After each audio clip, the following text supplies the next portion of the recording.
Good evening, everybody. Only one of you is present. Waiting for others to join, then we shall start.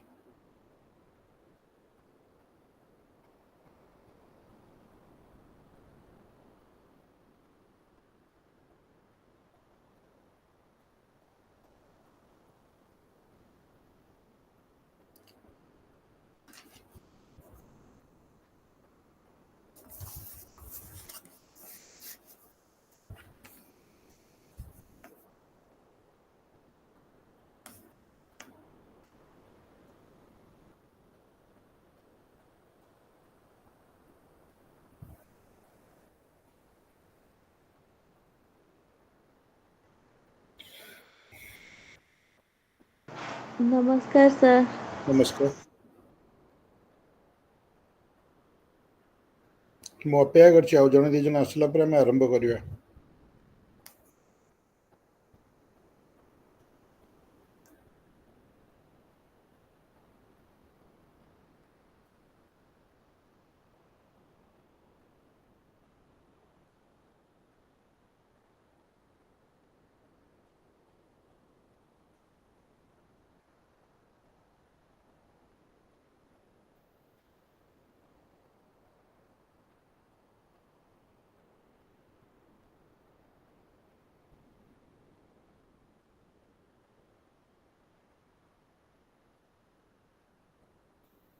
Okay, as a matter of discussion, I want to know that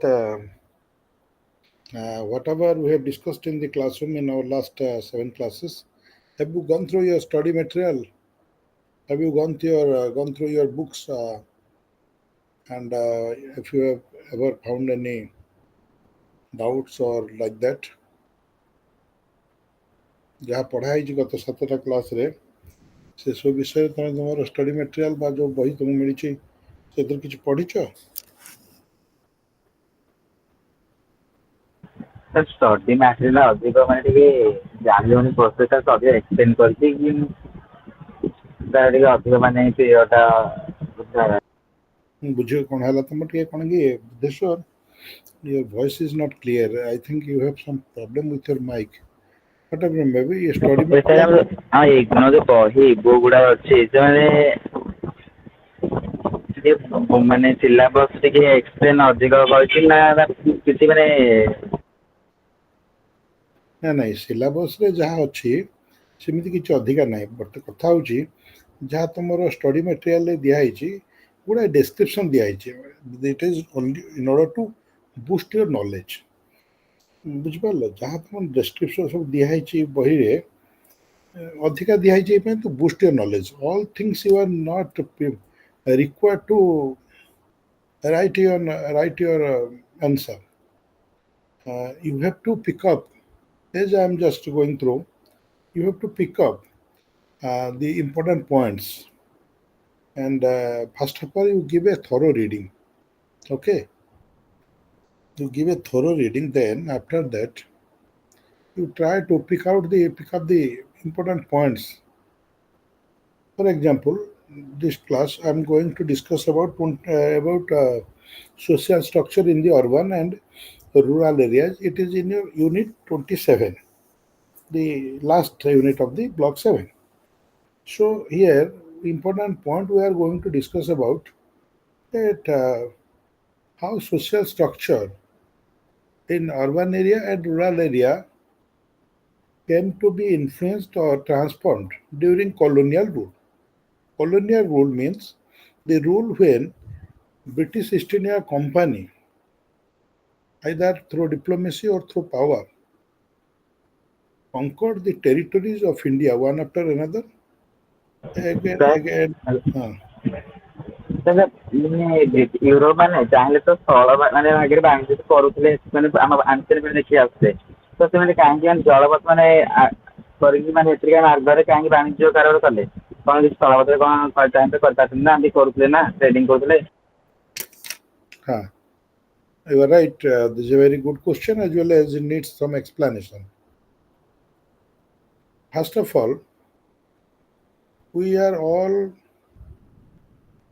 reading from the history book that Vasco da Gama discovered sea route to India. Is it? ଏଇଟା ଆମେ ସମସ୍ତେ ପଢୁଛେ ଯେ ଭାସ୍କୋଡା ଗାମାଙ୍କ ଦ୍ୱାରା ଭାରତକୁ ଜଳପଥର ଆବିଷ୍କାର କରାଯାଇଥିଲା। ତମର କହିବା କଥା ଯେ ପ୍ରାଚୀନ କାଳରୁ ସ୍ଥଳ ଭାଗ ଦେଇକି ଭାରତ ସହିତ ବାଣିଜ୍ୟ କାରବାର ହଉଥିଲା, ନୁହଁ କି? ଆଜ୍ଞା ଦେନ୍ ସାର୍। ଆମେ ଜାଣିଛେ ରୋମାନ ଟ୍ରେଡ୍ ଆମେ ପଢି ସାରିଛେ। ରୋମାନ ଏମ୍ପାୟାର ସହିତ ଆମର ଟ୍ରେଡ୍ ଥିଲା। ଆମେ ଯେତେବେଳେ ଟ୍ରେଡ୍ ପଢୁଥିଲେ social structure about the early historic age ଆମେ ପଢୁଥିଲେ। Roman trade was continuing with India, and in South India we have a number of evidences about the Roman trade. And most important thing is that different articles like silks, spices were exported, and imports were Roman gold coin, then Roman ware, Roman wine. All these things we know. And this was a silk route through Himalayan region, which was connecting China, India with the Roman world through Central Asian region. Madhya Asia देखी एठू आमर silk route China रु हिमालय ऊपर बाट आम जो आजकल लेह लद्दाख देखुचे तार ऊपर बाट देखी आमर जाऊला ईरान, अफगानिस्तान, ईरान होगी आमर मध्य एशिया देखी जाकि भूमध्य सागर कूल पहुँचला। से पाखे थिला रोमान एम्पायर जाई होता आ गोटे रास्ता भी स्थल भाग देता टे डिटूर करा पड़ता। बर्तमान कहीं बंद हो गला? You know that Islam emerged, Islam rose into prominence in the 7th century with Muhammad. Central Asian country, they came to be dominated by Islamists, and the Islamists, and they began to dominate not only the area but also the trading sphere that was going between Asia as well as European country. Now, there was continuous warfare with the Christian of Europe, which was known as Holy War, also in the name of crusade, jahaku jihad bhi kuhauchi. As a result, there was disruption in trade, but that does not mean that trade was completely stopped. Trade was still continuing, but this trade was going through this Middle Asian country dominated by the Islamic traders. They were purchasing things from India and China and selling it in Europe with a higher margin of profit. And the Indian spices by this time, 7th, 8th century, 10th century, by this time Indian spices, Indian silk was very much in demand in European market. So European, they were in search of a different route through which they could directly establish trade link with India. And that happened in and around 1498 when Vasco da Gama, after several attempts, came to India through sea route by circumventing African tips, which we call Cape of Stop. Then he reached India. That is the cause why they came to India through water. Okay? Is it clear, Buddheshwar?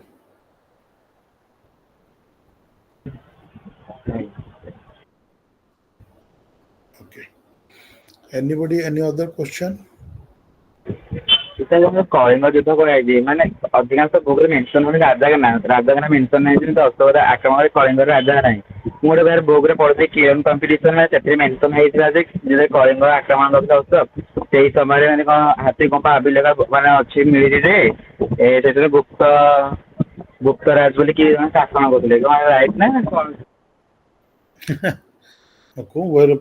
Very wrong notion. Guptas, they came long after Kalinga War, almost 600 years after Kalinga War. Almost 600 years after Kalinga War. ଗୁପ୍ତରାଜ ଯୋଉ କଳିଙ୍ଗରେ ଶାସନ କରୁଥିଲେ ଯେତେବେଳେ ଅଶୋକ କଳିଙ୍ଗ ଆକ୍ରମଣ କରିଥିଲେ ହାତୀ ଗୁମ୍ଫା ଶିଳାଲେଖରେ କଣ ମାନେ ଅଭିଲେଖରେ ବର୍ଣ୍ଣିତ ଅଛି ଯେ ମାନେ ମିଳିଛି ଏଭିଡେନ୍ସ ମିଳିଛି ଯେ ସେଇ ସମୟରେ କଳିଙ୍ଗରେ ଗୁପ୍ତ ରାଜ ବୋଲି ଜଣେ ମାନେ ଶାସନ କରୁଥିଲେ।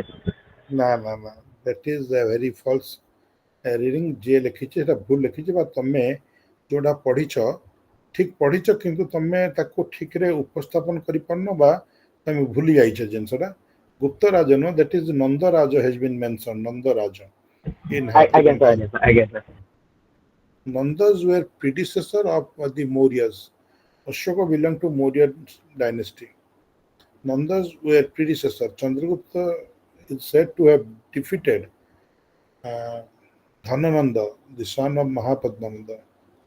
It is said that on the basis of Hathigumpha inscription, perhaps this was Mahapadmananda who might have come to Kalinga, attacked Kalinga during his time, and took away the seat of Jaina or Jinasana. And because Kalingan people were perhaps Jina before Nanda's attack during 6th century, during 4th, 5th century BC. So Hathigumpha inscription came much later than Kalinga War, after almost 300 years. So it is not very uh, easy to uh, establish a relationship between that Nanda and Kalinga War. But during the time of Kalinga War, Ashoka has not mentioned because the only source of information regarding Kalinga War is 13 Rock Edict number 13 of Ashoka. Besides that, we don't have so much of information except Buddhist literature like Mahabhamsatika, Divyavadan, it is a Sri-Lunaj chronicle, which were written much later. So we don't have any such name of Kalinga, the king of Kalinga during Kalinga War of Ashoka. Ashoka has not also mentioned the name. But there must be some chief if Kalinga was a republican state, or a chief was also called as Raja, as we have seen in the case of Mahajanapadas. So some say that it is perhaps Chedi dynasty, the king of a Chedi dynasty, who is Karavala belonged, and his name was Suratha. But it has not been supported by any corroborative documents. Therefore, historians are not agree not agree to accept this view that one Chedi king was the ruler of Kalinga during Ashokan invasion. So at this point, we are not actually clear about the um, name of the king of Kalinga. Okay, okay. Any question, anybody? Okay, we shall start today. The social structure in the urban and rural areas during colonial rule. And you know, the colonial rule means the rule that came with the British occupation of India. And I have already given you some hints about British occupation of India in the 18th century, in the second half of the 18th century, with Battle of Plassey and Battle of Buxar. After that, British achieved the right of collection of revenue because the colonial power or colonial rule of East India Company was only interested in making profit out of its activities, either in the matter of trade and commerce or in administration. So they were very much eager to collect a revenue. And later on, after during the time of Warren Hastings, that dual rule was finished. It came to an end, and the British promulgated several acts for the administration of Bengal and other presidency towns like Bombay and Madras. Later on, through diplomacy, through power, exercising power, military strength, British could achieve success to to exercise its mastery over whole of India. Then with that, we see that there was a rule which was alien to Indians, and that rule came to be known as colonial rule. Colonial rule means it is a system which imperial country or the country which has captured these states, they wanted to exploit the resource of the colonies. Colonies means India. Imperial country was Britain. And In course of this exploitation, what they do, they took out, generally took away the wealth of the colonies, and it was a large scale, mass scale exploitation of wealth as well as human resources. This has been very clearly and very aptly, very suitably described as drain of wealth by Dadabhai Nauroji. So this we are not going to discuss about the economic part of the colonial rule because that is another course. We are here concerned with social interaction as well as transformation during this time and what happened in urban and rural areas with regard to social transformation, with regard to the changing pattern of society. It's very interesting if you very clearly try to understand and you are if you will be involved in this discussion, then you will find that there is a very clear and very interesting things that we see that this transformation brought a number of new elements to the society. But there are certain debates because because some say that that that there was no such transformation. Some historian, sociologists, they argue that colonialism and its edifice means its dhancha, structure, durga, were built on the foundation of pre-existing social institution, identities and class structure. କିଛି ଐତିହାସିକ କିଛି ସମାଜ ବିଜ୍ଞାନୀ କହନ୍ତି ଯେ କଲୋନିଆଲିଜିମ୍ ଫଳରେ ସେମିତି ଭାରତର ସାମାଜିକ ପରିବର୍ତ୍ତନ ବା ଢାଞ୍ଚାରେ କିଛି ସେମିତି ପରିବର୍ତ୍ତନ ଆସିନଥିଲା। କାହିଁକି ଯେ ଭାରତୀୟ କଲୋନିଆଲିଜିମ୍ର ଯେଉଁ ବେସ୍ ଥିଲା ତାର ଯେଉଁ ଏଡଫାଇଜ୍ ବା ତାର ଯେଉଁ ଷ୍ଟ୍ରକ୍ଚର ତିଆରି ହେଲା ଭାରତରେ ଥିବା ପୂର୍ବର ସାମାଜିକ ଅନୁଷ୍ଠାନମାନଙ୍କ ଉପରେ ହିଁ ଏଇଟା ତିଆରି ହେଇଥିଲା। But on the other hand, we see that there are certain basic socio-economic changes during this period. And these socio-economic changes took place according to the needs and requirements of the colonial power. So they say that this other group of historians, they say that colonialism had two objects in India. One is destructive, another is regenerative. Destructive, so far the destruction of old order, old administrative system, old social structure. Regenerative, which is concerned with establishing new order, new social institution, as well as administrative system. So the colonial penetration not only modified the social class structure of India, but also selectively retained certain indigenous elements of social physiognomy.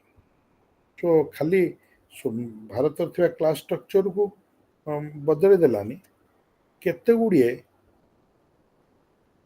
ସାମାଜିକ ଆକାର, ବ୍ୟବହାର, ଗୁଣ, quality, safe ଆକୁ ମଧ୍ୟ ରଖିଲା. It means it was not a change but a transformation.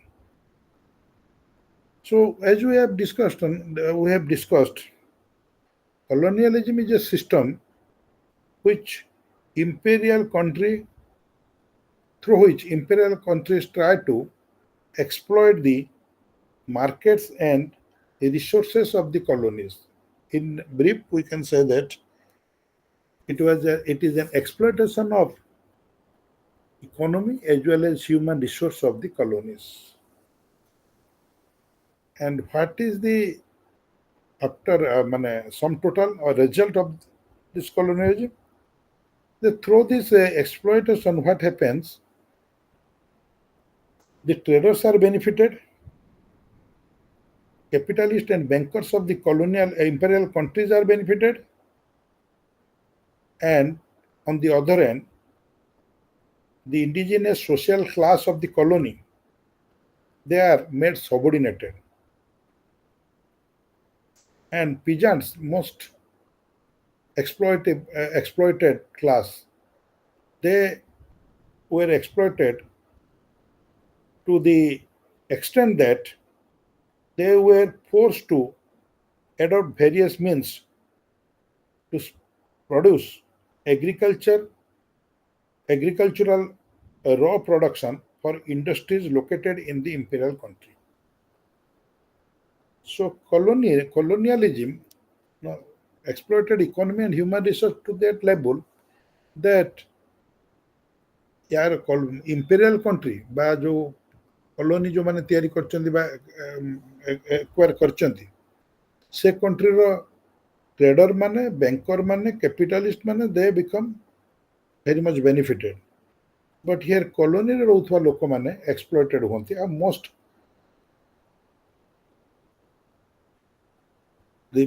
सबुठ बेसी जो माने एक्सप्लॉइट होंती से माने हेले कृषक कारण कृषक माने बाध्य तांको बाध्य करा जाए बाध्य होंती एई प्रोसेस रे एभलिया एग्रीकल्चरल प्रोड्यूस करिया पई जो गुडाक जो इंपेरियल कंट्री रे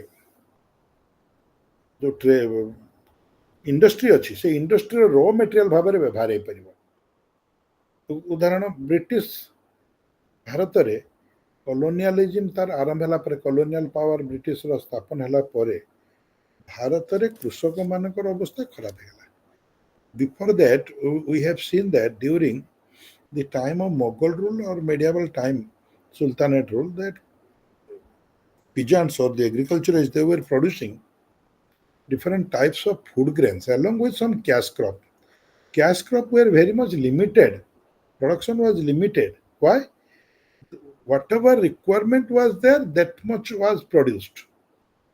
For example, there were silk, and then there were other things which were produced abundantly in India during that time, which were actually sent as export items to outside. But with colonialism, it was the British government which wanted British capitalist or trader, British government, they wanted that the peasants, agriculturalists, farmers, they should produce raw materials. Raw materials means conchamal for the purpose of using it in the factories or industries located in England. Now, why? It is because during this time, already industrial revolution has started. England and other territories, other places of England, they came up with new industries, and the main industry was cotton industry.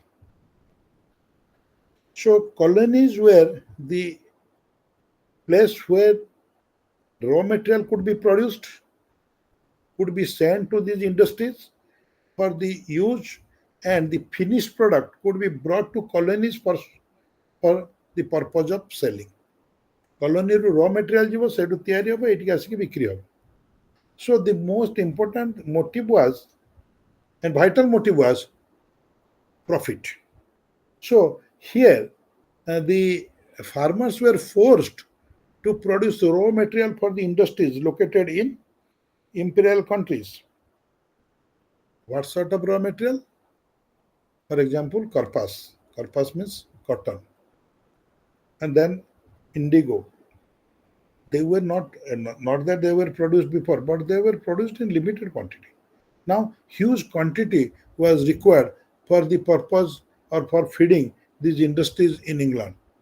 Therefore, the peasants or the farmers were very much forced to produce these. If they were not doing it, then zamindars, English officers were doing some sort of oppression on them.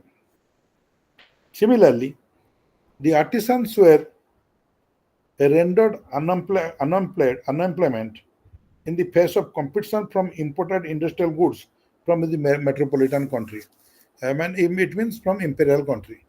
Now, जो जिनस produce ହେଇକି ଆସିଲା machine ଦ୍ୱାରା ବାହାରୁ ଇଂଲଣ୍ଡରୁ ବା ଅନ୍ୟ କୌଣସି ଦେଶରୁ British East India company ଆଣିକି ବିକିଲା ବା ପରବର୍ତ୍ତୀ ଅବସ୍ଥାରେ ବ୍ରିଟିଶ ଟ୍ରେଡର ମାନେ ବିକିଲେ ଦେନ୍ ସେଇ ଜିନିଷ ଗୁଡ଼ାକ ଶସ୍ତା ହେଲା କାରଣ ଫ୍ୟାକ୍ଟ୍ରିରୁ ତିଆରି ହେଇକି ଆସିଛି ହାତ ବୁଣା ଲୁଗା ଆମର ଇଣ୍ଡିଆର ଯେଉଁ ତିଆରି ହେଉଥିଲା ତାର ଚାହିଦା ଭାରତରେ ଆଉ ଦେଖିବାକୁ ମିଳିଲାନି ବାହାରକୁ ମଧ୍ୟ ଆଉ ଏକ୍ସପୋର୍ଟ ହେବା ପାଇଁ ସୁଯୋଗ ନଥିଲା କାହିଁକି ନଥିଲା it is because these were not in demand in outside because factories have already replaced the cottage industry.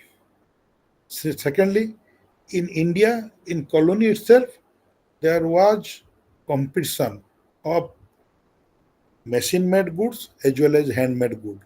So far the price is concerned, machine-made good was sold in a cheaper price than that of the handmade.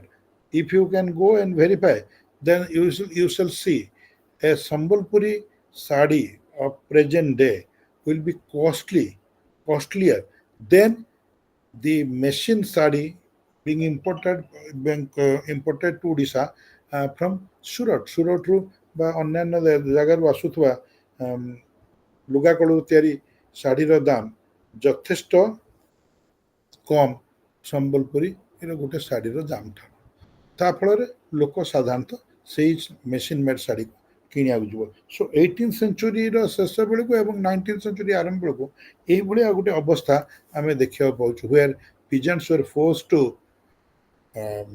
produce raw materials for the factories and here second thing is that artisans were rendered unemployed because they could not meet the competition from the western countries or western world. But however, we can say that in spite of this economic dislocation, the colonial economic as well as administrative structure offered new economic opportunities and risks. And that is the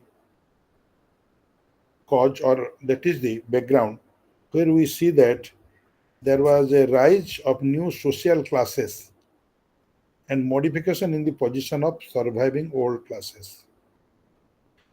Now let's see how different classes came into existence during this time. Very interesting thing that present day modernization starts with this factor, with this point.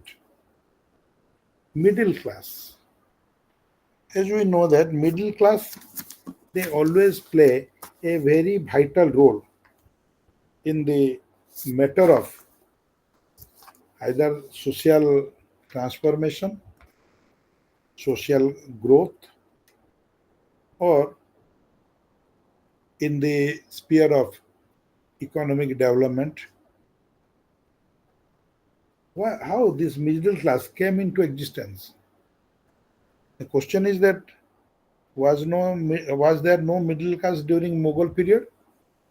Was there no middle class during Delhi Sultanate? Or was not middle class in its existence during the early historical period of India? They were there. But here, a new type of middle class, they came into existence, a new middle class. No doubt, in Mughal period, we see that there were middle class like teachers, physicians, small traders, middle class peasants. They were forming middle class in this society. But this middle class that came to exist during this time, it played a different role. It played a role which is marked with its nationalism. It also played a role in the sphere of cultural transformation, and therefore the role of middle class was very much important, and its study also needs very much weightage. And why do we see that the middle class, the rise of middle class is the result of internal changes and external pressure associated with colonialism. As we see that different scholars, they put forth different views with regard to the rise of middle class. According to Professor B.B. Misra, there was a lack of middle class in the modern sense of professionals in the pre-colonial period in India. He is somewhat right, but not at all right. He relates this to lack of sufficient urbanization in the pre-colonial period, rigidity of indigenous caste system and nature of aristocratic bureaucracy, dominance of clergy and lack of professional character of service gentry in medieval town. He is right to some extent that in medieval town what we see that there were ulemas or noble and there were other servitude. In between there was hardly anybody. And he said that it is because of rigidity of indigenous caste system and nature of aristocratic bureaucracy and domination of clergy or ulema as we see or Brahmin Pandit, and there was no such professional character associated with the people of lower order than that of aristocracy, that we can say them that they were middle class. Although colonialism produced stagnatic character in its economic behavior and backwardness in India, it also created professional classes comprising modern lawyers, doctors, teachers, managers, engineers, journalists, and so on. So try to understand that no doubt economic stagnation affected India during this time. It does not mean that there was no economic activity. Economic activity was there, but the growth as it was expected, it was not there. Therefore, it has been called by a scholar as economic stagnation. For people of India, it was stagnation. But people of England, it was not stagnation, it was a growth for them because they were exploiting the economic resources of India because of their administrative capacity, because as they were ruler. And therefore, what we see that in spite of the economic stagnation, the colonial rule created some professional classes, as I told you, lawyers, doctor, teachers, manager, etc. And the modern intelligentsia was different in taste, outlook, and behavior from the service gentry of the pre-colonial societies. And this change in social and administrative structure required new class of educated Indians who could manage social affairs and institutions that were established by the British. And new educational institutions, school, colleges, universities, professional training institutions were started to meet the needs of colonial state and society. For example, English education was introduced. Economic stagnation, one thing that in spite of this middle class, how? Now, British wanted to educate Indians. Is it true? No, it is not at all true. It is a fact that in 1815, East India Company, the rule was still continuing. East India Company's rule came to an end after a great battle, after the first Indian revolution for independence, um, that is in 1857, which Britishers call it Sipai Mutiny. So British started some initiative in the early part of 18th century to create a class of people who could join them in the process of their work, in the process of their activity relating to administration and commercial activity. For example, in 1815, there was some measure taken by the then British government of India by the direction of board of directors sitting in England, board of directors of director of East India Company. 1 lakh rupee at that time was sanctioned for the educational development of Indian people. It was very meager in amount, considering India's vastness. Whatever it may be, but that money was not spent. It was Lord Bentinck who took some pen to get this survey done by one Lord Macaulay, who reported that English education could be possible with certain condition. So it was Macaulay's minute which prompted the British authority to introduce English type of education in and the presidency town like Madras, Bombay, Kolkata in that way. So it was not actually open to everybody. Who were getting them? The aristocratic family of India, the pre-existing aristocratic family. For example, zamindars, rich landlords, and the traders. Those were pre-existing aristocratic and wealthy family. Their children could took the benefit of this type of English education.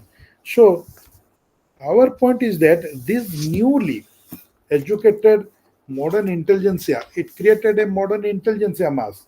And this educated modern intelligentsia was different in taste, outlook, and behavior from the service gentry ଯେଉଁମାନେ ଚାକିରି କରୁଥିଲେ in pre-media colonial state Mughal period ସେମାନଙ୍କଠାରୁ ଏମାନେ ଯଥେଷ୍ଟ ଅଲଗା ଥିଲେ. New education institution, as I told you, school, colleges, were university, professional training, they were also open, and the number of English speaking, English educated population began to grow. And there has been a number, it has been already given here, that there was the number of 2,90,000 people were English educated in 1887, and in 1907 it was a lapse of some 20 years. There were 5,50,000 people became English educated, and this was no doubt very much a great number within a short span of time. And this newly formed social group, which we can say that English educated and English speaking intelligentsia, although they were microscopic minority, they have been called that, they were not representing the whole of India or whole of Indian society. They were microscopic minority, but they became a part of the colonial society in India during that time. And this group, therefore, it enjoyed a fair amount of importance. They played prominent role in public affairs and occupied newly created public spaces under colonialism. And from among them, a group ମାନଙ୍କ ଭିତରୁ କୋଉମାନେ ଆସିଲେ? There were pioneer social reformers who took to the task of socio-religious reforms. For example, Raja Rammohn Rai, who created an atmosphere for the Indian people to come up with a casteless society and to have faith in one God. So this sort of socio-religious reform movement began in the latter part of uh, 19th century, and the harbinger or torchbearer of this socio-religious reform movements were the newly formed intelligentsia, and those were from those formed middle class. And the most important thing is that these people were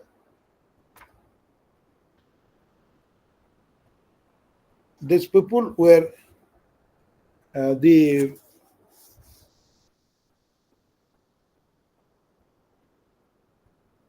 developer of a network which was cross-regional and cross-lingual. Cross-regional, cross-lingual means that I am going to discuss it.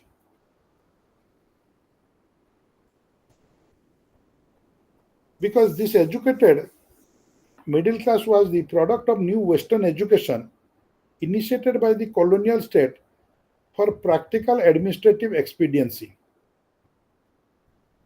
And this new group of intelligentsia grew sufficiently with the establishment of universities and engineering and professional institutions. It developed its own sectional interest and which culminated in formation of association and organization of various professions. And what we see that, as I told you, the group was responsible for developing a network which we can say that cross-lingual, cross-regional. How? Because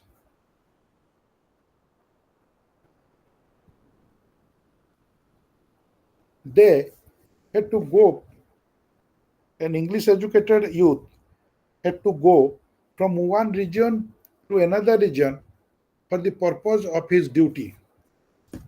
And therefore, this intelligentsia was not fixed or stationed at one point. They are moving throughout India, throughout the different regions. Therefore, it is regional, and they were not limited to one language. That intelligentsia was not limited to one language. From different linguistic groups, these intelligentsia emerged. For example, in Bengal, in Madras, in Bombay Presidency, there were the personalities like Marathas were there, Madrasis were there, Bengalis were there, Biharis were there. So their language was not also a confinement for this group. They were cross-lingual and cross-regional. So irrespective of region and language, this intelligentsia mass was created, group was created, and this group was created with an eye to employ them in the administrative network in order to speed up the work of the British government.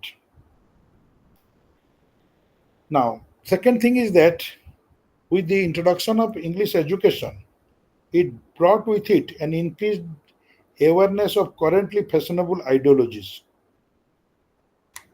which in turn influenced the ideological framework of Indian nationalism. English education, no doubt, was introduced by English administration, British administration, for creating a group of people which will helpful for them in their administrative as well as commercial activity. But with the knowledge of English education, this newly formed middle class intelligentsia, they could have access to Western ideology, Western lifestyle, fashionable ideology, we can say that. And they could come to know about different aspect of European society and their ideology basing upon nationalism, basing upon liberty, equality, and fraternity from French Revolution. So all these things, no doubt, gathered jointly to create an awareness among this newly formed intelligentsia, and which served as a background for Indian nationalism. जो भारतीय युवक माने पढ़िले विभिन्न प्रकार literature पढ़ले English language शिखला पर से Europe रो विभिन्न देशर लाइफस्टाइल एवं आइडियोलॉजी विषय जानिया पाइले सेतुरु सेमाने सेठिकार थिबा लोक मानकर मतामत एवं सेमानकर चिंताधारा फिलोसफी इत्यादि जानिले एवं एही सब जिंस जो ज्ञान तंग पाखे हला कहा जाय जे एही जिंसटा ही राष्ट्रवाद बा जातीयतावाद जो उद्रेक हला 19th century पश्चात समय माने शेष बेलू and that was the background यही सब जिनसटा था तार बैकग्राउंड रे and now these are people which can say that English speaking people or rather we can say that English educated professional, they came from upper caste families, especially from the traditional Brahmin and Kayastha family, as I told you at that time. although caste system was very much fought and there were very much awareness, but still then the caste as well as Brahmana. Caste was a professional group, as you know, and later on it became a social group because caste, Karana, they were professional group, reference to whom we have several references to them in 6th, 7th century work. Later on, they were um, transformed into a social group. So Brahmana was prior to that, very prior to that, a social group. And therefore, these higher class children, people, young men, they took the new education more easily. And we see that the Indian educated young intelligentsia mass, middle class, was not a homogeneous group. They were a heterogeneous group and they came from different social groups.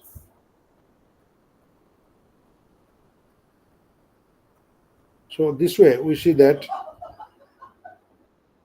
the educated intelligentsia wished for modernization of India in the liberal image of Britain, yet because of their petty rent collecting rights, they did not want radical transformation of agrarian relation. In places where landlords tenants relation, জমিদার এবং প্রজাଙ୍କ সম্পর্ক, where there was a landlord tenants relation was based upon a communal sentiment. In that sense, they belong to different religious community. It had momentous consequences for development of communalism. So here what we see that this modern, or we can say that intelligentsia, middle class, they were going to form a very democratic society based upon nationalistic character, but somewhere when the relationship was somewhat communal, it was developing a sense of communalism in some pockets, in some areas, not always. So this is about the middle class. Another most important thing is that the rise of the capitalist class during this time.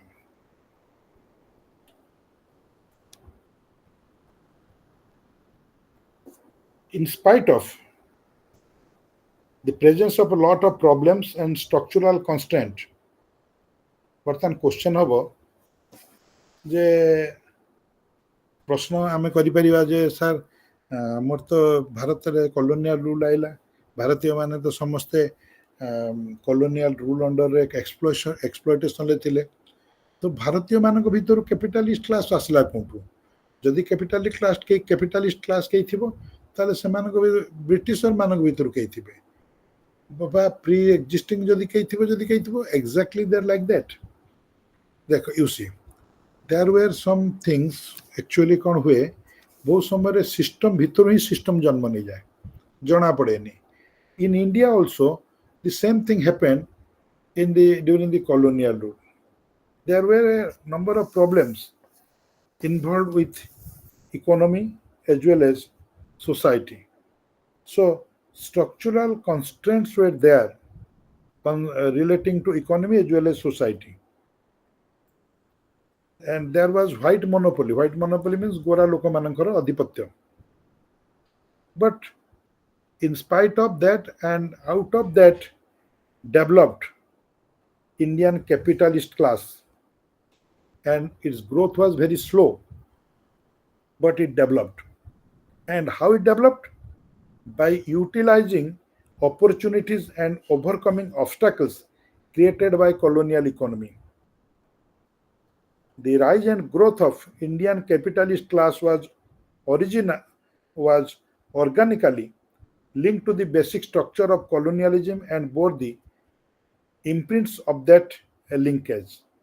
କହିବା କଥା ହେଉଛି ଯେ ଏତେ ସବୁ ବିରୋଧାଭାସ ସତ୍ତ୍ୱେ ଭାରତରେ ମଧ୍ୟ ଭାରତୀୟ ମାନଙ୍କ ଭିତରୁ ଗୋଟିଏ କ୍ୟାପିଟାଲିଷ୍ଟ ବା ପୁଞ୍ଜିବାଦୀ ଗୋଷ୍ଠୀ ତିଆରି ହେଉଥିଲେ ଧୀରେ ଧୀରେ, ବହୁତ ଧୀରେ, ଏବଂ ଯାହାକୁ ଆମେ କହିପାରିବା ଦ୍ରୁତ ଗତିରେ ନୁହେଁ, ଅତ୍ୟନ୍ତ ଧୀମା ଗତିରେ. ଏବଂ ସେମାନେ କେଉଁ ଭଳି ଭାବରେ କାହାକୁ ୟୁଟିଲାଇଜ୍ କରିକି ବିଭିନ୍ନ ପ୍ରକାର ଅପରଚ୍ୟୁନିଟି ସୁଯୋଗ ଏବଂ ବିଭିନ୍ନ ପ୍ରକାରର ଯେଉଁ ବିରୋଧାଭାସ ଥିଲା ଅବଷ୍ଟାକଲ୍ ଥିଲା ତାକୁ ଓଭରକମ୍ କରିକି ଏ କ୍ୟାପିଟାଲିଷ୍ଟ କ୍ଲାସ୍ ଆସ୍ତେ ଆସ୍ତେ ଉପରକୁ ଆସୁଥିଲା and it was also linked to the basic structure of colonialism जहाँ मु कहली सिस्टम भितर मध्य गोटे सिस्टम जन्म हो जाए जोटा कि जना पड़ेनी किंतु एक्चुअली सिस्टम भितर से गोटे सब्सिडियरी सिस्टम भाया काम कर एवं कौ माने ये कैपिटल क्लास से कही it is actually very much interesting to look into this matter को माने ए भलिया क्लास जो माने कि धीरे धीरे कैपिटलिस्ट क्लास होगा जाउथले there was significant level of developed merchants capital in pre-British India. There were certain communities in India who were doing trade, commerce, banking business prior to British occupation of India. Communities such as Chettis of Tamil Nadu, Konkani Saudagar means merchant, located in Maharashtra and Konkan region of Karnataka and Goa. Bohra Parsi Jain merchants, Marwadi merchants of Shekhawat region of Rajasthan, and Khetris of Punjab, Lohar of Punjab. They were prominent big businessmen during pre-British period. And the establishment of East India Company's monopoly could not completely wipe them out. The merchants माने जो मान थिले से मान तांको business तांको रेडा कौड़िक वृत्ति थिला कूलगत वृत्ति व्यापार करिवा बैंकिंग काम करिवा टंका पुंजी रखिवा टंका कारोबार करिवा महाजनी कारोबार करिवा एडा होची तांकर गोटे खानदानी व्यापार थिला so what they were doing they were actually continuing with their family business and that was very slowly in spite of East India Company's monopoly over different articles over different trade. These merchants were not completely wiped out. Many Indian traders began to act as middlemen or subordinate agents in the new colonial economy as the British had to rely on existing indigenous commercial network and money market to carry out their commercial operation. गुड़ा ये merchants थिले जो माने britisher मानकर agent भाव में काम करने लगिले कहीं ब्रिटिशर माने जो विभिन्न प्रकार व्यापार निज प्रवेश कले एवं ये व्यापार अन्य माने आगुरु थिले इंडियन मर्चेंट्स माने से मानकु धरी ब्रिटिशर माने व्यापार करने लगिले for example salt betel nuts then this cotton industry all these things that British officers were not directly going to purchase and to send it to England. There were Indian agents were involved to purchase on behalf of the East India Company and send it to England. And therefore, these merchants, they began to work as subordinate agents of the new colonial power and they became a part of colonial economy because British has to rely upon them for their commercial activities. And with the modern industrialists, which emerged in India in 1850, after 1850, the capital for them came partly from internal accumulation in the commercialization fostered by colonial penetration. जो industrialisation आरंभ है भारत में industrialisation आरंभ हो 1850 पर 60-70 पर for example Bengal झोटकल इत्यादि महाराष्ट्र एवं गुजरात इत्यादि अंचल लुगाकल कॉटन मिल ये जिनस गुड़ाक स्थापन होगा लगे जो मैंने स्थापन कले मुख्यतः इंडियन थे से आणिले कौटू पैसा कहूँ से साधारणतः यही जो पैसा रोजगार करते कॉलोनियल मास्टर मान पाखे एजेंट काम करी ता भितर कॉलोनियल इकोनॉमी भितर निजे प्रवेश करिकी जो पैसा रोजगार करथिले सेही पैसा गुडाक एई सब जिंस रे लागिला the trading communities of Bombay and Calcutta benefited from enormous growth of foreign trade, especially with China. China सहित मध्य ब्रिटिश ईस्ट इंडिया कंपनी व्यापार वाणिज्य संपर्क थिला and this was the direct result of company's monopoly in Indo-China trade after 1830 and it was in these two cities that modern capitalist class developed. I have told already. In Calcutta, new capitalist class as well as in Bombay, new capitalist class they developed.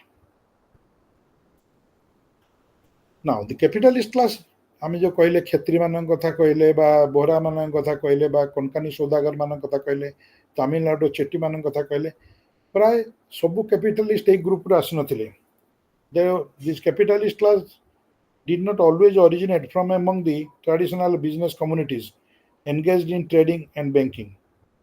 There were also some commercial people who came to the forefront with these capitalist elements. There were certain other communities which utilized new opportunity of profit making as a result of contact with European as broker. जहाँ कही मु agent किसी broker बा दलाली भाव काम करिकी British European company मान सहित से एनॉर्मस वेल्थ बा विपुल परिमाण पैसा से जमा करथिले and we see that there were some people in different parts of India, those who are doing it in that way, as I told.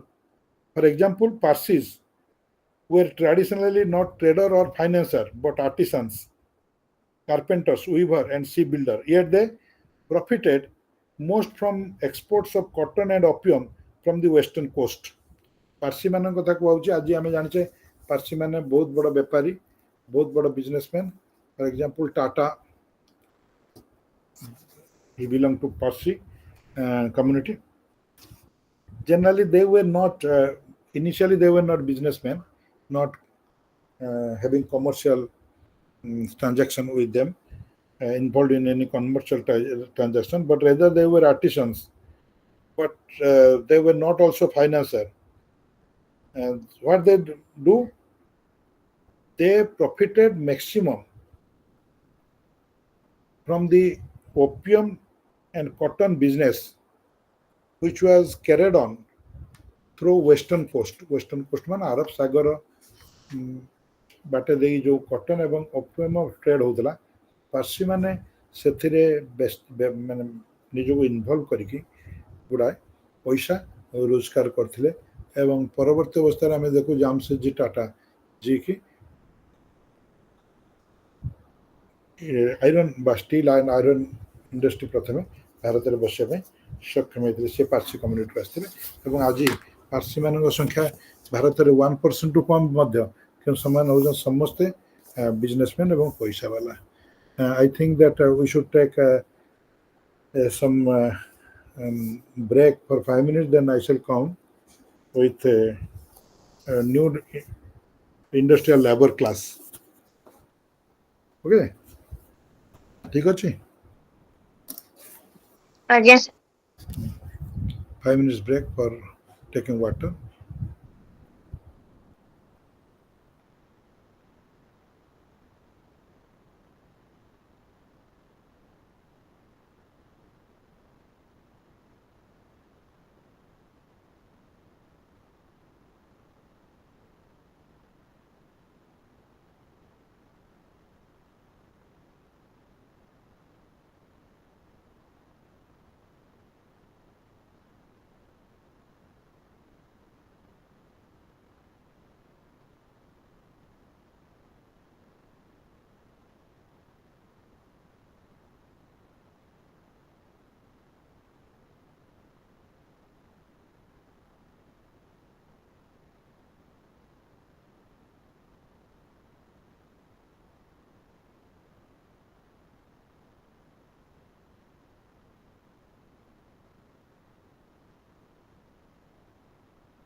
Now, come back.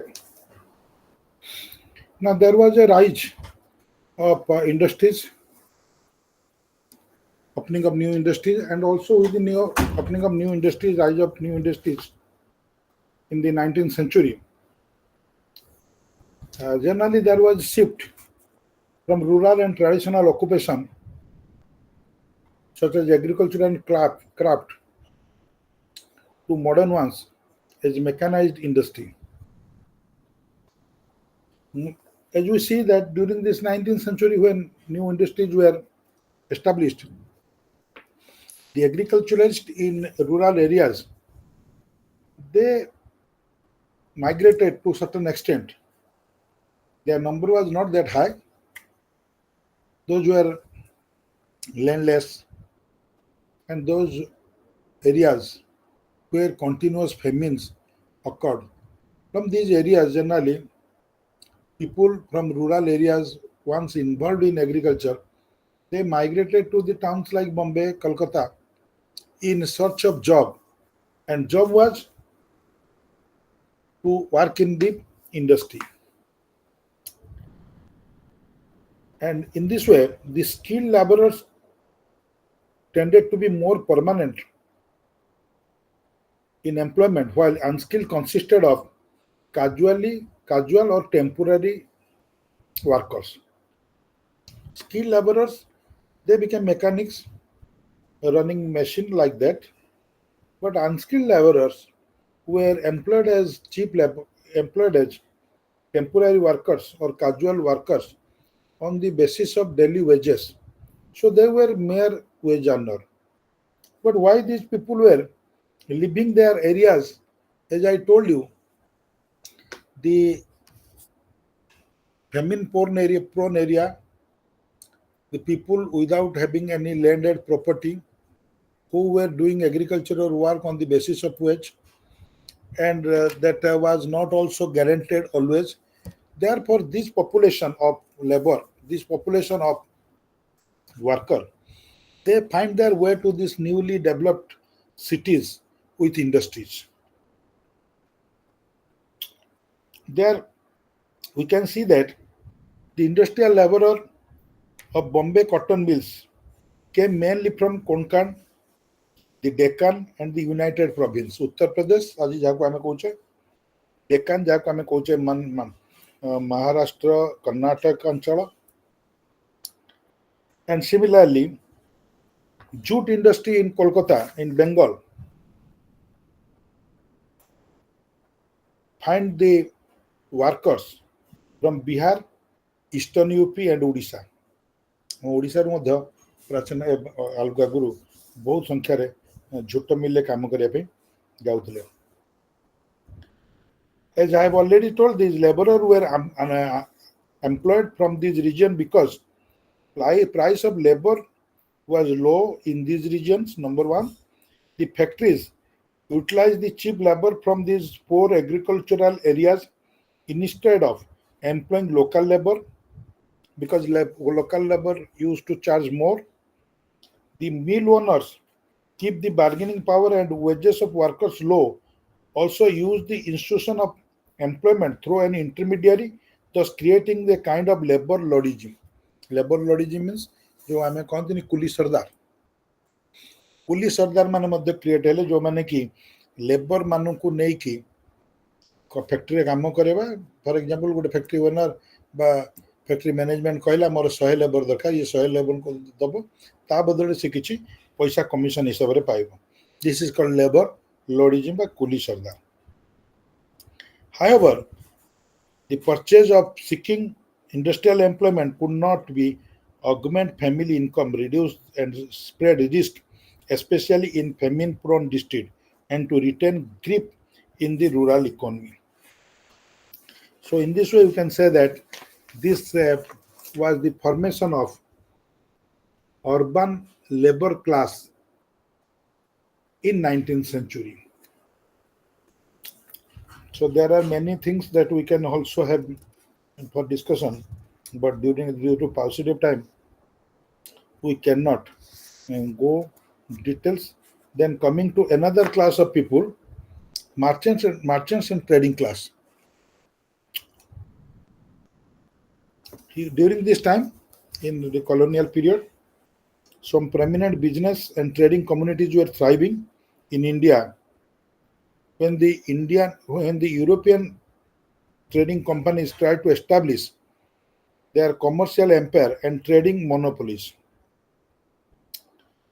Some of such from some of these trading communities were Khetris and Lohar of Punjab, Marwadis of Rajasthan, Chettiars or Chettis of Tamil Nadu, Boras of Gujarat, and Konkani merchants, Saudagar merchants from Goa and Konkan region of Maharashtra and Karnataka.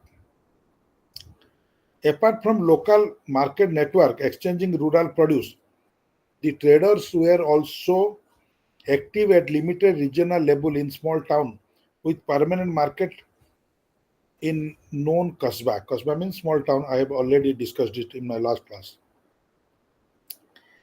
The rise of many regional states in the 18th century strengthened a financial sector dominated by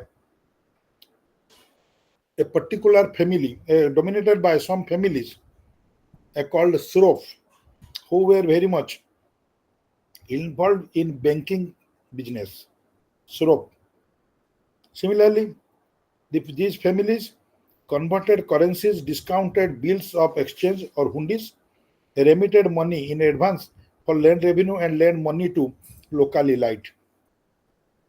ଏଇମାନଙ୍କର ବ୍ୟବସାୟ କ'ଣ ଥିଲା ଯେ ପଇସା ଉଧାର ଦେବା, ଋଣରେ ଦେବା, ବା କେହି ଯଦି ଫସଲ ଉତ୍ପାଦନ କରିବାକୁ ଚାହୁଁଛି ଆଗୁଆ ପଇସା ଦେଇକି ତା ଫସଲ ଗୁଡ଼ାକୁ ବିକ୍ରି ହେଲା ପରେ ତାଠୁ ଅଧିକା ମାତ୍ରାରେ ପଇସା ଫେରସ୍ତ ପାଇବା. So lending business mainly. Similarly, in Bengal, there were a class of merchants who were bankers, and these people not only they were lending money to urban elite or agriculturalists, they were even lending money to European merchants in times of need. European merchants, British or Portuguese, when they were in need of money to purchase or to transact through their business, these merchants were also lending them money. As we see that Srof in Western India, in Bombay, they were bankers. Similarly, in Bengal, in Kolkata, there was the house of Jagat Seth. It was a better known family of bankers. This Jagat Seth was also very much in close connection with Lord Clive against Siraj-Dowla. And indigenous market, what they were doing, they used the system of dadini or advance payment for procuring goods for artisan. Dadini, ଆମେ ଆଜି ଯାହାକୁ ଆମେ କହୁଛେ ଦାଦନ, ୟାକୁ ଦାଦନ କାହିଁ କହନ୍ତି? କାହିଁକିନା ଏଇ ଲେବରର ମାନେ ଆଗରୁ ପଇସା ନେଇଯାଆନ୍ତି ମାଲିକମାନଠୁ ଏବଂ ଚୁକ୍ତି କରିଦିଅନ୍ତି କାମ କରିବା ପାଇଁ. ସେମିତି ଏଇ ଯେଉଁ ଇଣ୍ଡିଜିନିୟସ୍ ମାର୍ଚେଣ୍ଟ ମାନେ କ'ଣ କରୁଥିଲେ, ଲୋକମାନଙ୍କୁ ମୁଖ୍ୟତଃ କାରିଗର ମାନଙ୍କୁ ଆଗୁଆ ପଇସା ଦେଉଥିଲେ, ସେମାନେ ସେଥିରେ ର ମେଟେରିଆଲ କିଣୁଥିଲେ, ଇଣ୍ଡଷ୍ଟ୍ରି ବା ତାଙ୍କର କାରଖାନାରେ କାମ କରୁଥିଲେ, ଜିନିଷ ବିକିଲା ପରେ ୟାଙ୍କୁ ପଇସା ଫେରସ୍ତ ଦେଉଥିଲେ ଅଧିକା ସୁଧରେ ବା ଚଢ଼ା ସୁଧରେ, ବା ଜିନିଷ ଗୁଡ଼ାକୁ ଏଇ ମାର୍ଚେଣ୍ଟ ମାନେ ନେଇକି ସେମାନେ ଅନ୍ୟତ୍ର ବିକ୍ରି କରୁଥିଲେ. So in this way we see that merchant and trading class is a separate group of people also developed during this time. So this is about this 27, that the social structure in urban and rural areas during this period. 27, then we shall go to 29 for a very brief discussion about gender/women under colonialism. We shall have a very brief discussion on gender relation during colonial period. Historical perspective on women. Points are historical perspective of women emerging in 19th century. Impetus of social change and reform centering women. and changing role of women in modern period. There are other points also, normative order and changes that movement brought to women in the political space, class differentiation of women and their consequent public spaces or lack of public presence. Don't be panic with these words. In very simple way, if we go through our lesson, then we'll find that first of all, what was the position of women during the colonial period, or what was the impact of colonial rule, colonial society on Indian women. And second thing is that what was the role of women in modern time, that is in modern days, as we can say that modern period. What was the changing role of women? Third thing is that how there was some changes came to be very much effective in the life of women. So first of all, I'm going to discuss it very briefly with you. I'm going to give you very uh, clear uh, picture of the condition of women with historical perspective. From Vedic age onward, we have studied the position of women in different ages and their role, changing role. ଭାରତରେ ସ୍ତ୍ରୀ ଲୋକମାନଙ୍କର ବ୍ୟବସ୍ଥା ଅବସ୍ଥା ସମ୍ପର୍କରେ ଆମେ ବୈଦିକ ଯୁଗ ପରେ କ୍ରମାଗତ ଭାବରେ ପଢିକି ଆସୁଛୁ ଏବଂ ସେମାନଙ୍କର ଭୂମିକା ସାମାଜିକ ସ୍ତରରେ ଏବଂ ସମାଜ ଗଠନ ଦିଗରେ କ'ଣ ଥିଲା ତାକୁ ମଧ୍ୟ ଆଲୋଚନା କରୁଛେ। Generally, women questions are regarded as most important question at present day. Previously, perhaps it was not given so much of weightage because, as you know, women were treated as second-class citizens in the male-dominated society. It is the view of some of the historians, not I am actually telling. Because in Veda, we have seen that women were very much revered, honored, and they were given the equal status. Later on, with the passage of time, somehow the position of women was relegated to a background, was pushed to the background. It is because of different factors like um, foreign influx of foreign elements, because of the fear and apprehension of the production of Varna Shankara. Different things are advocated for that, but whatever it may be, coming to early medieval period and Mughal age, what we say, coming to medieval period and Mughal age, of course, coming under this medieval period, we see that the position of women was not that much of a position of high esteem. They were not given that scope to read or to compete with men. It is said that a mother is 100 times much more revered than a thousandth father. It was just a instance to highlight the glory of a woman as a mother, but not as a co-worker or a partner of a male. The main objective of this discussion is that no doubt there were loud appreciation of women in different script and literature, but exact right or due right and appreciation was lacking. Coming to modern period, we see that women fate was not that high in colonial period, early part of the colonial period, as it was there in pre-colonial period. Different women during this time came with new ideas, developed ideas, elite ideas, and also society as a whole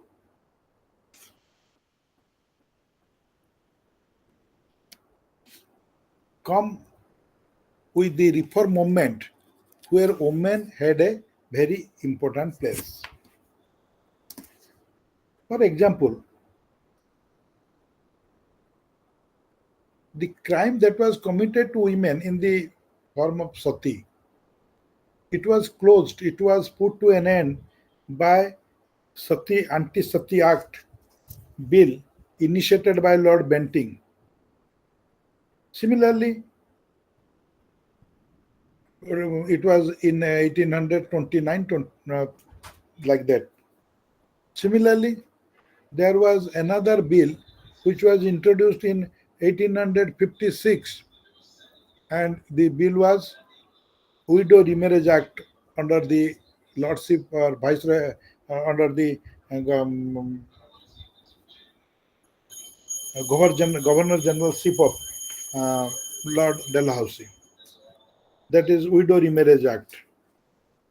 Similarly, there were also educational institutions opened for girls with the Woods Dispatch during Dalhousie's time.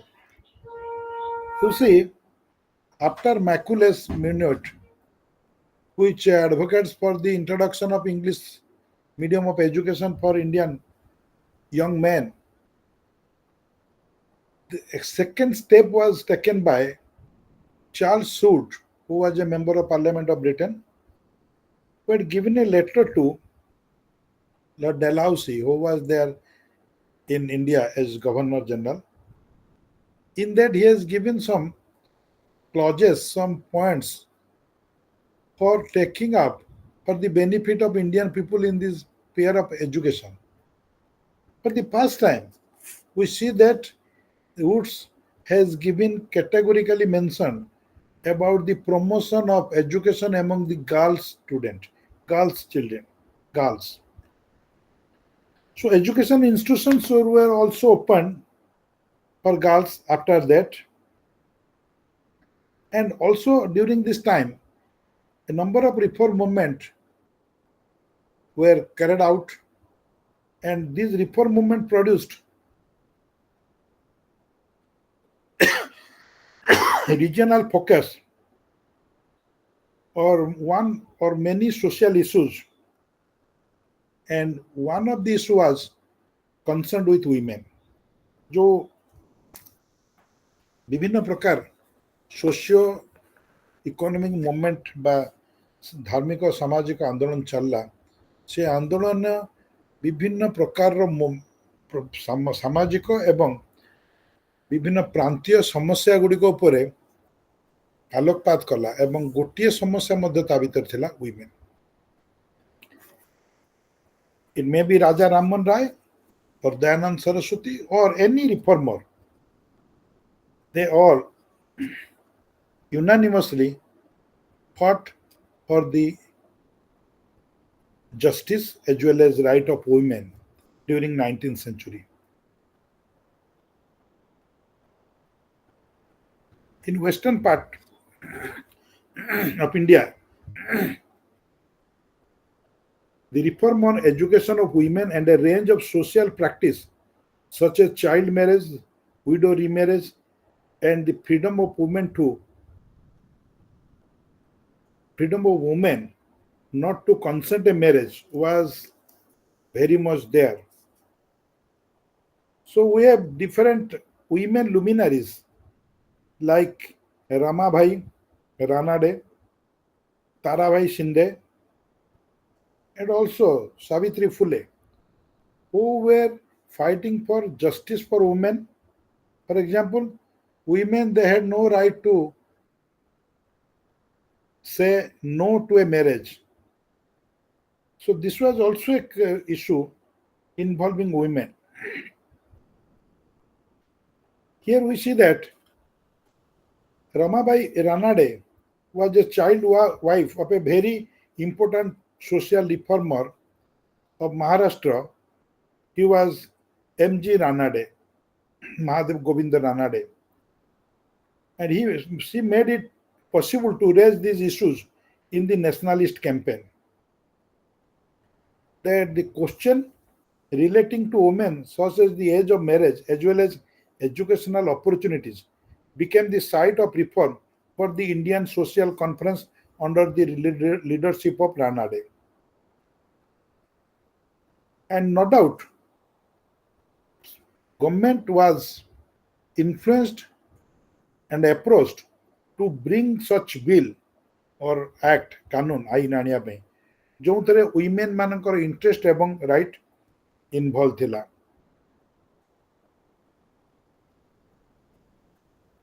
And interestingly, there was a bill on consent bill, age of consent bill, involving women's marriage. There was also division of opinion among the nationalist. जो राष्ट्रवादी थे जातीयतावादी थे सेमानक भितर मध्य difference of opinion थिला ये जो consent bill आनिया ऊपर जे किछि कहउतले या पे हमें गवर्नमेंट को अप्रोच करिया दरकार नै इंडियन सोशल एविल गुडी को हटेबा पई विदेशी सरकार रो कोनोसी दायित्व नाही हमें तांको किछि कहिबा दरकार नाही बोली किछि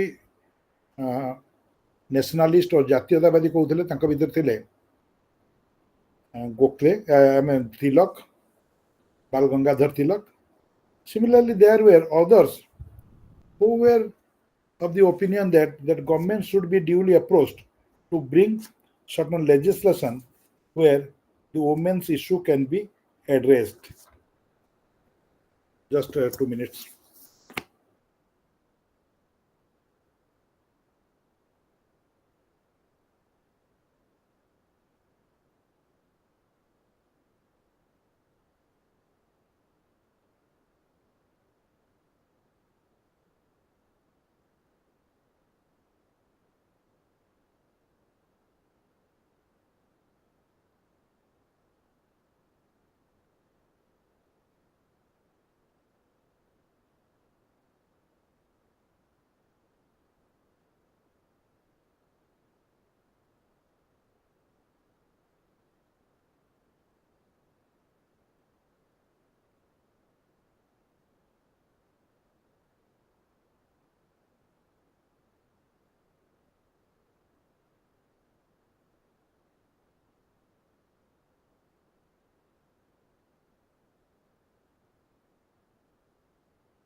So these are all women issue concerning the social status of a woman and her right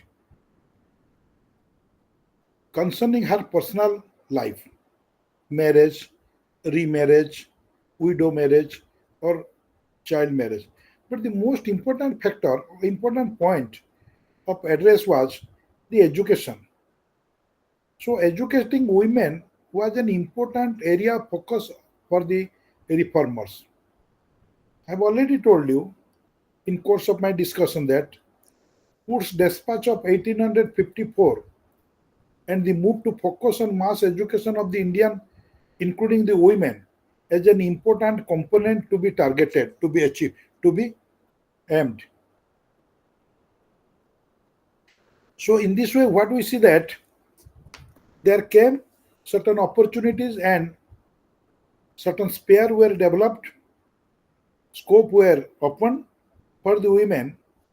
As we see that there came the Bethune School, the Theosophical Society, endeavors as well as range of reform initiative schools such as under the Brahma Samaj, Arya Samaj.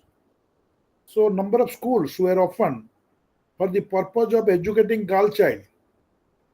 Bethune School, Theosophical Society, Brahma Samaj, Arya Samaj, they took the pen, took the objective in this regard. But then came the issue of nature of education, and it is here the different approach to women may be seen and their socially assigned role, primarily as middle class mothers, came to light, as most of the initiative for educating girls initially was towards needlework. ବୁଝିପାରିଲ କିଛି ପିଲାମାନଙ୍କୁ ଝିଅ ପିଲାଙ୍କୁ କେମିତି educate କରିବ ଯେ most of the school କେବଳ ତାଙ୍କୁ ଅକ୍ଷର ଶିଖେଇବା ଏବଂ ଛୁଞ୍ଚି ସୂତା କାମ ଶିଖେଇବା, ସିଲେଇ ଶିଖେଇବା, ଘରକରଣା କାମ। ପ୍ରକୃତରେ ଖାଲି କ'ଣ ଘରକରଣା କାମ କରିବା ପାଇଁ ଝିଅମାନଙ୍କର ଜନ୍ମ ବା ସେମାନେ ଅଭିପ୍ରେତ ନୁହେଁ। So most of the school were run initially with that basic infrastructure, or we can say that facility, where only letters to only the educating girls said by imparting knowledge on letters man ଅକ୍ଷର ଶିଖେଇବା and ଛୁଞ୍ଚି ସୂତା କାମ ଶିଖେଇବା। Thus this was at some level the duplicating of the colonial state endeavor to generate consent for colonialism through educating the women who would then inculcate similar values to their children। ସେଥିପାଇଁ ଦରକାର ହଉଥିଲା କ'ଣ, ଆଶା କରାଯାଉଥିଲା କ'ଣ ଯେ କଲୋନିଆଲିଜିମ consent ମାଧ୍ୟମରେ women ମାନଙ୍କୁ ସେଇଭଳିଆ ଶିକ୍ଷା ଦିଆଯିବା ଦରକାର ଯେଉଁ ଶିକ୍ଷା ପରବର୍ତ୍ତୀ ଅବସ୍ଥାରେ ସେମାନେ ନିଜର ପିଲାମାନଙ୍କୁ ଦେଇପାରିବେ। Now then we come to changing role of women in modern era. In this way, what we see that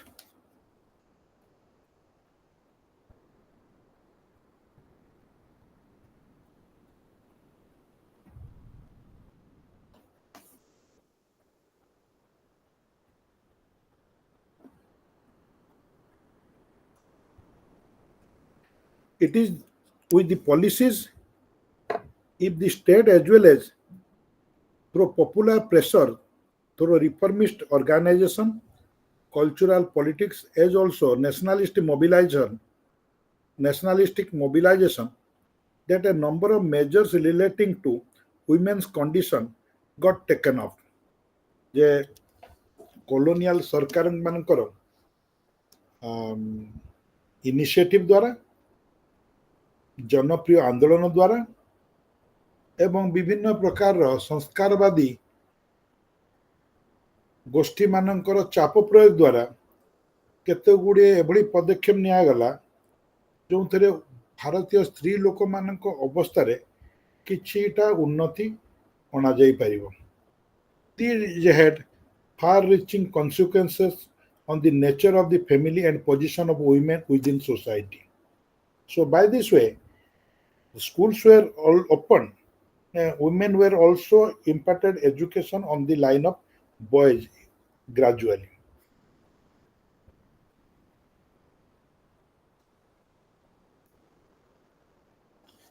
And there were some hurdles also,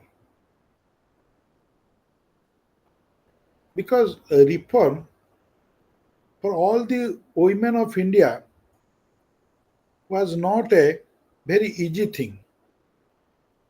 I mean to say that bringing reforms for all the women of India concerning their social position, it is not an easy thing, because it was in 19th century, reform for women was also varied depending upon community, region and class that we are talking about, and hence it is necessary to keep this in mind while making any general assessment for women and reform in modern India. कहर कथा होची जे आमे जतले reform शब्दटा को व्यवहार करछे संस्कार आनिबा ओ स्त्री लोक मानकर जीवन रे बा तांकर सामाजिक स्थिति उपरे, ताले आमे जदि कहि दबा जे एटा गोटे सिंपल जिंस, एटा एते सिंपल नो, एते सरल no. Reform in the 19th century for women, it is a varied consequences and varied implication. And it was also depending upon community, region, class. କେଉଁ ରିଜିଅନ୍ କେଉଁ ପ୍ରାନ୍ତ ବା କେଉଁ ପ୍ରଦେଶ କେଉଁ କମ୍ୟୁନିଟିକୁ ବିଲଙ୍ଗ କରୁଛି ତାର ଆଧାରରେ ରିଫର୍ମ ଆଣିବାକୁ ଆଶା କରାଯାଉଥିଲା କାରଣ ସବୁ ଓମେନ୍ ସମାନ ନଥିଲେ for example for an upper caste women the matter of education and widow remarriage was significant, while the lower caste women in the early 20th century just the right to cover her breast and to be able to go to the temple of worship or learning would mean a qualitative difference in their acquisition rights and empowerment. ସରଳ ଭାଷାରେ କହିବାକୁ ଗଲେ ଯେ ଫର ଅପର caste women reform concerning remarriage, widow remarriage and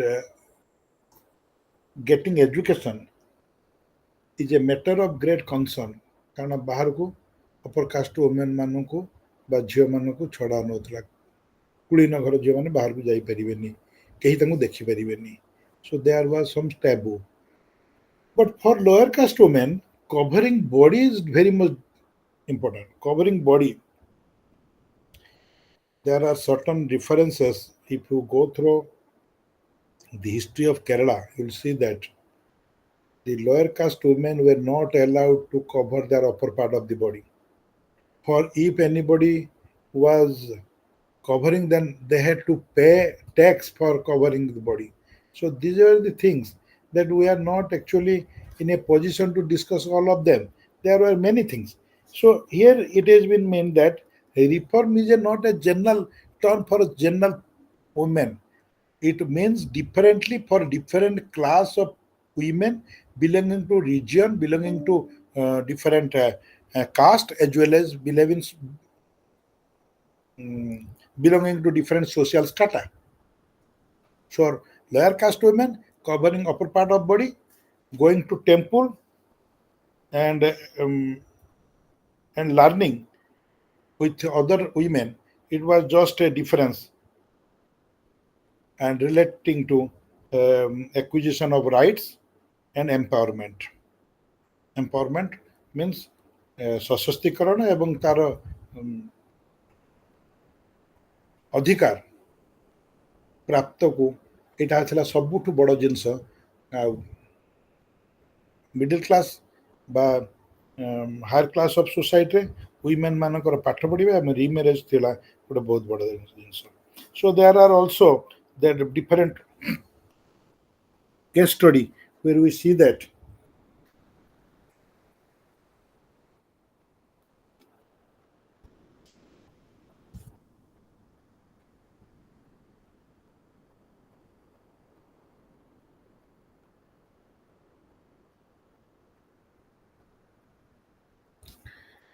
in Tamil Nadu and Kerala there was a practice of sambandham. Marriage was called in the name of sambandham. So in a case relating to such a sambandham, Madras High Court, which was having jurisdiction over Kerala territory, at that time Kerala was with incorporated with the Madras Presidency, it called sambandham not marriage but a state of concubinage. Concubinage means rakhita. In this way, we say that a single legal decision that declares the practice of sambandham as null and void as per the legality of such custom as signifying marriage. So sambandham was signifying marriage, but court case, colonial justice system denied that sambandham cannot be agreed upon as a marriage. And this provoked a major debate in the colonial Malabar as to the legitimacy and viability of such social custom as being a primitive practice that, as Sri Shankaran Nair put out, a great legal impediment to progress. In the course of the next 50 years, first the Malabar Marriage Act, and then 1896, and then the Morukkam Act of 1933, contributed to the disintegration of earlier practices of Tarabad and its place brought into being the patriarchal patrilineal family as the norm, where earlier matrilineal had been accepted practice. So there was changing social practice with legal intervention, and as well as um, different enactment of act. The earlier practices were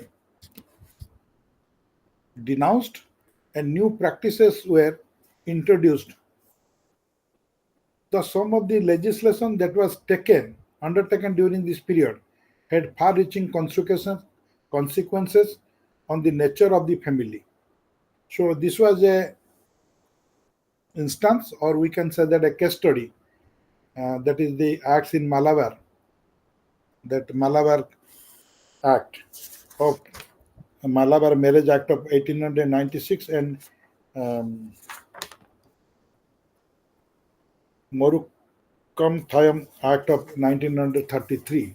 These are the case study to show the changing practice of behavior in the family line, which was patrilineal or patriarchal family norms, replaced by giving a goodbye to earlier matrilineal. That was the practice. So there are many things that we can discuss on the women's right. Similarly, demand for women for political representation in the 20th and 30s to the fore, the opposition to this reform within the nationalists. Women, by the time 1920 to 1930, we see that women, the representing body, had come to the forefront. Women groups have already come to the forefront. They have also come up with male to exhibit their nationalistic spirit. In some of the nationalistic struggle as well as demonstration, women had also joined hands with the men. So what we see that during the 30s and 20s and 30s, women's demand for the political representation came to the forefront.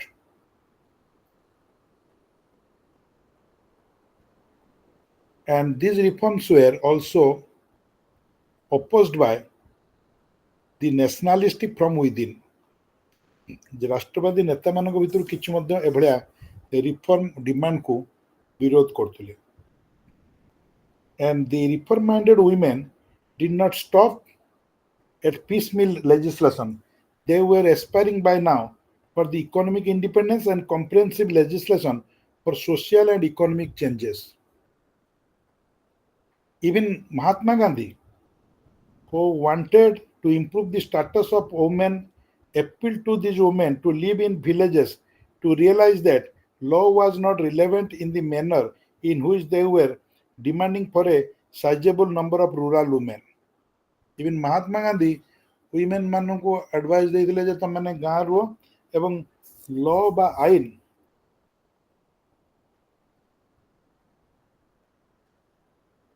जो ଗାଁର କିଛି ଗାଁର ଲୋକମାନଙ୍କ ପାଇଁ ଅଧିକାର ଆଶା କରୁଛି ତାହା ସେଭଳିଆ ସମ୍ଭବ ନୁହଁ.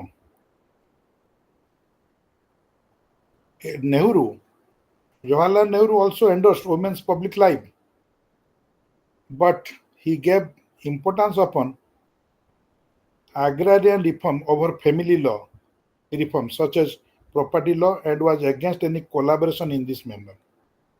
ନେହେରୁ ମଧ୍ୟ ଚାହୁଁଥିଲେ ଯେ ଲୋମେନ୍ ମାନେ ପବ୍ଲିକ ଲାଇଫକୁ ଆସନ୍ତୁ, କିନ୍ତୁ ସିଏ ଆଶା କରୁଥିଲେ ଯେ ଆଗ୍ରାରିଆନ ଲକୁ ଅଧିକା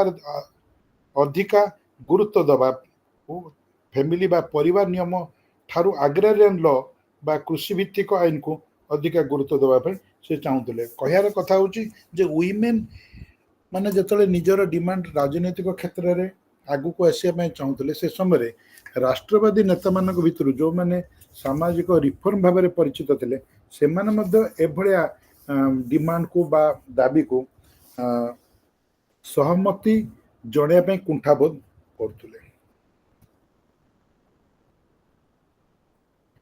with the widening of the mass national representation or liberation movement under Gandhiji that started after 1920, we see that women representation was in greater number in public spaces. ବହୁତ women ମହିଷୀ ମହିଳାମାନେ ଗାନ୍ଧୀଙ୍କ ସହିତ ମିଶିକି ସ୍ୱାଧୀନତା ସଂଗ୍ରାମରେ ଭାଗ ନେଇଥିଲେ। ଯଦି ଆମେ ଜାତୀୟ ସ୍ତରରେ ଦେଖିବା ସରୋଜିନୀ ନାଇଡୁଙ୍କ କଥା କହିପାରିବା, ବିଜୟଲକ୍ଷ୍ମୀ ପଣ୍ଡିତଙ୍କ କଥା କହିପାରିବା। ଯଦି ଆମେ ଆମ ପ୍ରାଦେଶିକ ସ୍ତରର କଥା କହିବା ତାହେଲେ ଏଇଠି ରମା ଦେବୀଙ୍କ କଥା କହିପାରିବା, ଅନ୍ନପୂର୍ଣ୍ଣା ମହାରାଣାଙ୍କ କଥା କହିପାରିବା। ଏମିତି ଅନେକ ନାରୀ ନେତ୍ରୀ ମାନେ ଥିଲେ ଯେଉଁମାନେ କି ଆମର ସ୍ୱାଧୀନତା ସଂଗ୍ରାମରେ ପୁରୁଷ ଲୋକମାନଙ୍କ ସହିତ ମିଶିକି ଯୋଗ ଦେଇଥିଲେ। ଏବଂ ଆମେ ସ୍ୱାଧୀନତା ପରେ ଭାରତରେ ଯେତେବେଳେ ଇଲେକ୍ସନ ହେଲା, ଭାରତରେ ଯେତେବେଳେ ମତଦାନ କରାଗଲା, ସେତେବେଳେ ଭାରତରେ ୟୁନିଭର୍ସାଲ ଫ୍ରାଞ୍ଚାଇଜକୁ ଗୁରୁତ୍ୱ ଦିଆଗଲା। Universal franchise means adult franchise, ପ୍ରାପ୍ତବୟସ୍କ ଯେଉଁମାନେ ସମସ୍ତେ ଭୋଟ ଦେଇପାରିବେ, ପୁରୁଷ ଏବଂ ସ୍ତ୍ରୀ ସମସ୍ତେ। କିନ୍ତୁ ସବୁଠୁ ଆଶ୍ଚର୍ଯ୍ୟ କଥା ହେଉଛି ଯେ ଏଇ ଯେଉଁ ଅଧିକାରଟା ୱିମେନ୍ ମାନଙ୍କୁ ଆମ ସ୍ୱାଧୀନତା ପରେ ପରେ ଦିଆଗଲା ଏବଂ ସ୍ୱାଧୀନତା ପୂର୍ବରୁ ତାର ପୃଷ୍ଠଭୂମି ତିଆରି ହେଇସାରିଥିଲା, ବ୍ୟାକଗ୍ରାଉଣ୍ଡ ତିଆରି ହେଇସାରିଥିଲା। ଏଇ ଜିନିଷଟା ଆମେରିକା ଭଳିଆ ଆଡଭାନ୍ସ କଣ୍ଟ୍ରିରେ ନଥିଲା। Even up to 1911 American women were not having the right to vote for their Senate or for presidential candidate. ତାଙ୍କର ଭୋଟ ଦେବାର ଅଧିକାର ନଥିଲା। 1911 ପର୍ଯ୍ୟନ୍ତ ତାଙ୍କର ଚାଲିଥିଲା ଫେମିନିଷ୍ଟ ମାନଙ୍କର ଆନ୍ଦୋଳନ ଚାଲିଥିଲା, ଆର୍ଗୁମେଣ୍ଟ ଚାଲିଥିଲା ଏବଂ 1920 ବେଳକୁ ସେମାନେ ଫ୍ରାଞ୍ଚାଇଜ ଅଧିକାର ପାଇଲେ। So India in that case we see that women problem was addressed very successfully. So in this way women or gender problem can be understood, and I think this is too much of for discussion. You can go ahead with your study. I wish you all the best for your upcoming examination, and as I have suggested at the outset of my class to Buddheswar's question, that you go through your book, first give a thorough reading, try to understand every points. If you are not able to understand, then read again and try to put down as notes the important points ଗୁଡାକ note ଭାବରେ ଲେଖ, ପଢ଼, ବୁଝିବା ସହଜ ହବ। କିଛି ଏଇଟା ଏତେ ବଡ଼ ଜଟିଳ ଜିନିଷ ନୁହଁ। ମୁଁ ଯେଉଁ ଆଧାରରେ ଡିସ୍କସନ୍ କଲି ବା ଆଲୋଚନା କଲି, ଯେଉଁ ପଏଣ୍ଟ ଗୁଡ଼ା ଉପରେ ମୁଁ ଆଲୋଚନା କଲି, ସେ ପଏଣ୍ଟ ଗୁଡ଼ାକ ପଢ଼ିକି ଗୁରୁତ୍ୱର ସହିତ ତାକୁ ଯଦି ନୋଟ୍ ଡାଉନ୍ କରିବ, I think this will be helpful for your examination. Thank you all for your patience hearing, and good bye, good evening. ନମସ୍କାର ସାର୍। ନମସ୍କାର, ନମସ୍କାର।